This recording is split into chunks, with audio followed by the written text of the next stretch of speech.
কুড়িগ্রামের ভুরুঙ্গামারীতে ইয়াবাসহ 2 মাদক কারবারিকে গ্রেফতার করেছে পুলিশ।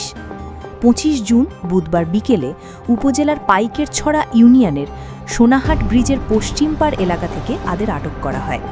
গ্রেফতারকৃতরা হলেন তিলাই ইউনিয়নের পশ্চিম ছাটগোপালপুর গ্রামের শরীফুল হকের ছেলে ইকবাল জাহিদি মজু, বয়স 35 বছর, এবং সদর ইউনিয়নের কামাত আঙ্গারিয়া গ্রামের হামিদুল ইসলামের ছেলে আনিসুর রহমান, বয়স 34 বছর। তাদের কাছ থেকে উদ্ধার করা হয় 390 পিস ইয়াবা, 2টি বাটন ফোন, একটি অ্যান্ড্রয়েড ফোন, মাদক ক্রয় বিক্রয়ের নগদ 3500 টাকা এবং একটি ডিসকভার 125 সিসি মোটরসাইকেল। ভুরুঙ্গামারী থানার অফিসার ইনচার্জ আল হেলাল মাহমুদ জানান, গোপন সংবাদের ভিত্তিতে একটি বিশেষ অভিযান চালিয়ে তাদের হাতে নাতে গ্রেফতার করা হয়। এ ঘটনায় ভুরুঙ্গামারী থানায় মাদকদ্রব্য নিয়ন্ত্রণ আইনে মামলা দায়েরের প্রস্তুতি চলছে।